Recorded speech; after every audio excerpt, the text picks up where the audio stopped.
Good morning all. मैं आज बात करूंगा इंटीग्रेशंस के छोटे छोटे क्वेश्चंस पे, और क्वेश्चंस नहीं वो कॉन्सेप्ट्स हैं। और बेसिकली ये बताना चाहूँगा जिसको इंटीग्रेशन के फॉर्मूले या बेसिक कॉन्सेप्ट्स नहीं आते या बेसिक फार्मूला नहीं आते, उनको ये शायद चीज़ें समझ में ना आए। तो अगर आपने एक बार थोड़ा सा पढ़ा हुआ है, बेसिक चीज़ें पढ़ी हुई हैं, then you will be able to understand. मैं एक फार्मूला लूँगा, उस फार्मूले के साथ रीअलोकेट करूँगा चीज़ों को, और देखिए आई hope it will B 100% understood by most of the students, right. सबसे पहले स्टार्ट करते हैं। Let us start with the integration of sine x. The integration of sine x is basically a minus cos x. लेकिन misconception क्या है कि sign 5x का भी जो इंटीग्रेशन आएगा वो आएगा माइनस का कॉस 5x। मैं आपको बताना चाहता हूँ ये जो है एक एंगल है x, अगर 5x आ गया तो 5x को भी तो आपको अकाउंटेबिलिटी में लेना पड़ेगा। अब ये कैसे आता है इसका ये आंसर कि 1/5 आ गया। ऐसे ही अगर साइन 10x का इंटीग्रेशन होता तो माइनस कॉस 10x अपॉन 10 होता।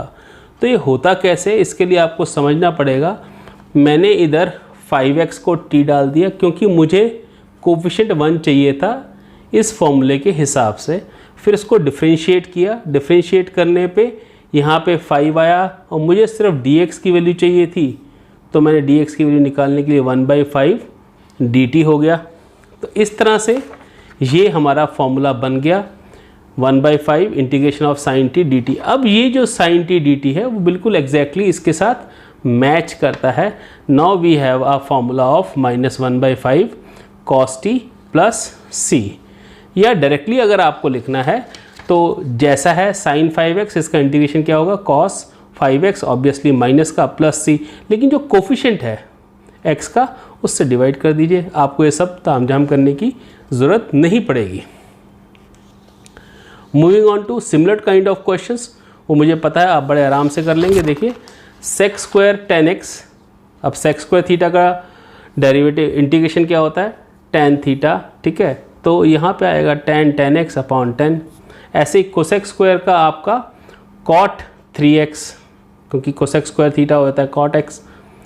तो यहाँ पे वही माइनस का, यहाँ पे 1/3 आ गया और cot 3x, नेगेटिव तो आना ही था। ऐसे e की पावर 3x का या e की पावर x का इंटीग्रेशन e की पावर x होता तो x की जगह पे 3x लिख दिया, कोफिशिएंट 3 से डिवाइड कर दिया। तो इस तरह की चीज़ों को अगर आप देखते रहेंगे तो आपको ईजिली समझ में आता रहेगा यस कि ये चीज़ हो सकती है और बड़े आराम से हो जाएगी आपसे। अगले क्वेश्चन पे मूव करने से पहले आप थोड़ा सा रिवाइज करें। क्वेश्चन में मैंने यहाँ पे बेसलाइन माना है 1/x।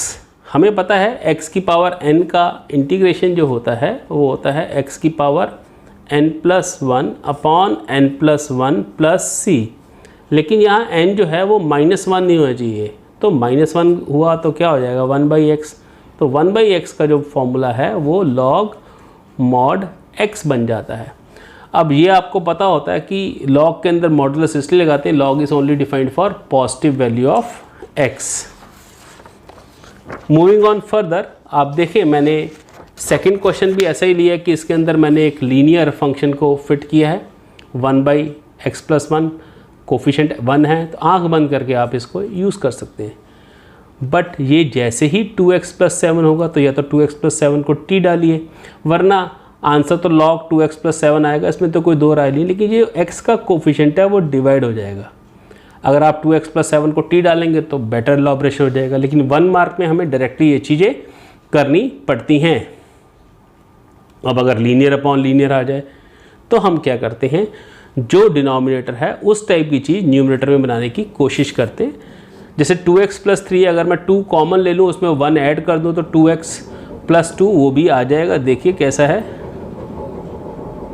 It will be like this. मैंने +4 किया, 3 के अंदर 1 ऐड किया, 1 सेपरेट किया, अलग अलग सेपरेट किया, ये कट जाएगा, ये सिंपली dx आ जाएगा। dx का इंटीग्रेशन जो है वो आपका x आ जाएगा। ऐसा इसलिए होता है कि 1 dx का मतलब x की पावर 0 और x की पावर n+1 अपॉन n+1 का फॉर्मूला लगाएंगे तो 0+1 अपॉन 0+1 आ जाएगा। इसका इंटीग्रेशन आप देखते जाइए, इसका इंटीग्रेशन बिल्कुल लीनियर की तरह हो जाएगा। लॉग का फॉर्मेट बन जाएगा। आगे कोशिश करते हैं। अगर हमारे पास ऐसी चीज़ें हैं जो आपस में मल्टीप्लाई हो रही है, दो फंक्शंस आ गए, अब तक तो हमारे फंक्शन के अंदर एंगल का ही चेंज था, अब दो फंक्शन अगर आ गए तो हम उसके साथ क्या करेंगे। ऐसे में हमें बहुत बारीकी से देखना पड़ता है कि भाई tan का डेरिवेटिव sec स्क्वायर दिख रहा है, लेकिन sec स्क्वायर का डेरिवेटिव tan x नहीं है, तो हम क्या करते हैं, एक फंक्शन को सब्स्टिट्यूट करते हैं, इसे कहते हैं इंटीग्रेशन बाय सब्स्टिट्यूशन। हालांकि पहले भी जो आप कर रहे थे वो इंटीग्रेशन बाय सब्स्टिट्यूशन ही था। तो अगर आप tan x को t डालेंगे तो ये आ जाएगा sec square x dx dt। अब ये देखिए e की पावर t और यहाँ पे आ गया dt, तो e की पावर x का इंटीग्रेशन e की पावर x होगा, तो आप क्या करेंगे e की पावर t प्लस c, और t में तो क्वेश्चन था नहीं, क्वेश्चन तो किसी और टर्म्स में था, वो टर्म वहाँ पे सब्स्टिट्यूट कर दी, तो e की power tan x plus c। अभी कभी भी आपको आंसर चेक करना हो तो आप रिवर्स ऑर्डर में जा सकते हैं। tan x को डालेंगे t, tan x को t मत डालिए, e की पावर tan x का डेरिवेटिव e की पावर tan x और tan x का डेरिवेटिव sec स्क्वायर x चल जाएगा। ऐसे ही अगर आप इसको देखें, sin x को t डालेंगे cos x dx, तो पैरामीटर्स देख लीजिए, आपको उसी ऊपर वाले पैरामीटर को फॉलो करते हुए ये चीज़ मिल जाएगी। ऐसे ही मैंने x स्क्वायर का डेरिवेटिव 2x डाला है। आई होप ये आंसर आपको क्लैरिफाई कर देगा। Moving on further, tan inverse x 1 plus x square, tan inverse x का डेरिवेटिव 1/1 प्लस एक्स स्क्वायर, देखिए आंसर आ जाएगा। ऐसे ही अब मैंने क्या कर दिया, ऊपर वाले क्वेश्चन को, इस क्वेश्चन को क्या कर दिया, न्यूमरेटर डिनोमिनेटर में डाल दिया। अब मैंने क्या किया, e की पावर sin x नीचे, ऊपर cos x। अब हमें पता है sin x का जो डेरिवेटिव है वो cos x dx होता है, तो यहाँ मैंने करके भी दिखाया है यहाँ पे। तो अगर आप इस फॉर्मेट में चलेंगे तो dt अपॉन e की पावर t, e की पावर t क्या है, e की पावर माइनस t। अब आपको पता है e की पावर माइनस x, e की पावर माइनस x होता है, लेकिन कोफिशिएंट से मल्टीप्लाई करना मत भूलना। डेरिवेटिव के अंदर हम कोफिशिएंट से डिवाइड करते हैं, यहाँ कोफिशिएंट से मल्टीप्लाई करेंगे, हमारा आंसर बड़े आराम से आ जाएगा। मूविंग ऑन टू नेक्स्ट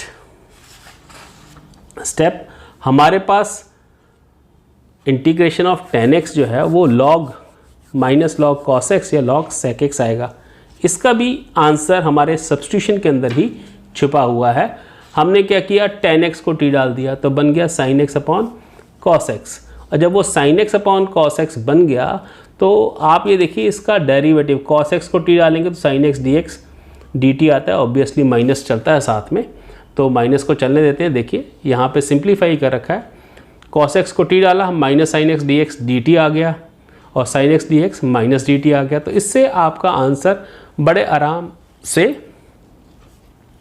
ये चीज़ आ जाएगी। देखिए मैं यहाँ कर देता हूँ, यहाँ किया मैंने sin x upon cos x dx, sin x dx किसके बराबर आ रहा है, माइनस बाहर dt अंदर, नीचे cos x को t डाला था तो क्या आ गया, माइनस log t मॉड में डालें प्लस c, और log क्या है, log के अंदर t जो है वो हमारा cos x आएगा प्लस c, और आपको पता होना चाहिए log x की power n is n log x। यहाँ पे अगर मैं n को -1 डालूँ तो ये वाला फॉर्मेट चेंज होके बन जाएगा log cos x की पावर -1, तो क्या हो जाएगा log 1 upon cos x which comes out to be log sec x। 1 upon cos x आपको पता ही है sec x हो जाता है, तो आंसर हमारा उस हिसाब से आ गया। इसी फॉर्मेट को अगर आप फॉलो करेंगे तो integration of cot x will be a easy job. ऐसे ही sec स्क्वायर x का integration tan x plus c आता है, और मैंने इसके साथ 2 मल्टीप्लाई कर दिया, 2 sec स्क्वायर x का integration, 2 into integration of sec square x, तो आ जाएगा 2 tan x। इस तरह से आप आगे प्रोसीड करते चले जाएंगे। थर्ड क्वेश्चन में मैंने sec स्क्वायर 2x कर दिया, तो sec स्क्वायर थीटा का डेरिवेटिव tan थीटा होता है, तो यहाँ tan 2 थीटा या tan 2x कर ही सकते हैं आप, और कोफिशिएंट 2 से डिवाइड कर देंगे। हिंट मैंने दे रखी है, 2x को t डालेंगे, ऑटोमेटिकली क्वेश्चन हो जाएगा। आगे भी सिमिलर क्वेश्चंस आपको मैंने दे रखे हैं जो कि आप बड़े आराम से कर सकते हैं।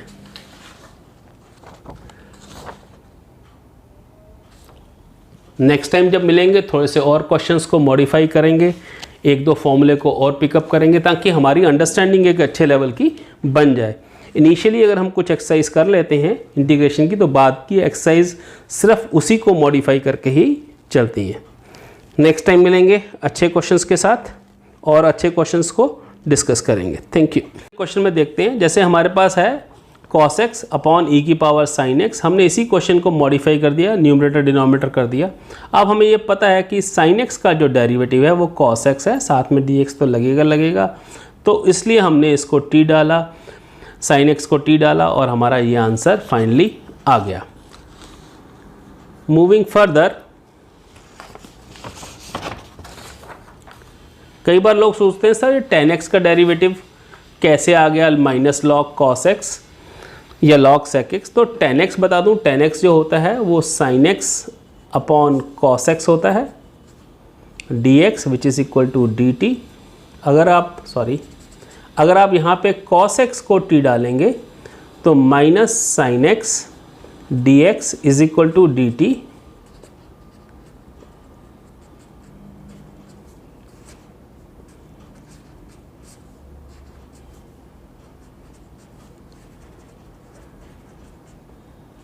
अब आपको बता दूं log x की पावर n जो होता है वो n log x होता है। अगर आप देखें ऊपर वाली स्टेट ऐसी ही है, अगर इसको मॉडिफाई कर दें तो यह है log t की power -1 which is log 1/t। और अगर मैं यहाँ पे cos x डाल दूँ तो ये sec x बन जाता है। अगर t को मैं cos x डाल दूँ तो 1/cos x is nothing but sec x। तो आप इस तरह से प्रोसीड कर सकते हैं इतने हिस्से को, तो ये log sec x आपका ऑटोमेटिकली आ जाएगा, या माइनस log cos x के साथ आप काम कर सकते हैं। ऐसे ही अगर tan x कर लिया तो cot x भी आप बड़े आराम से कर सकते हैं। डिपेंड करता है कि आप किस तरह से वर्क को अंजाम देते हैं। यहाँ प्लस c लगेगा, वो आप लगा लें, कहीं भी मिस हो रहा होगा। अगर बात करें डायरेक्ट sec स्क्वायर x का इंटीग्रेशन tan x, याद रखें tan x का डेरिवेटिव क्या है sec स्क्वायर x। अब अगर मैं कुछ कांस्टेंट लगा देता हूँ तो 2 को रखिए बाहर, अंदर sec स्क्वायर x, और sec स्क्वायर का इंटीग्रेशन क्या आएगा tan x 2 as it is. अब एंगल में चेंज करते हैं, एंगल में चेंज किया तो sec स्क्वायर 2x है तो ये बन जाएगा tan 2x, और कोफिशिएंट ऑफ x 2 से डिवाइड आपका हो जाएगा। हिंट मैंने दे रखी है। ऐसे ही सिमिलर क्वेश्चंस आप देखेंगे तो आई होप बड़े आराम से इसको कर लेंगे।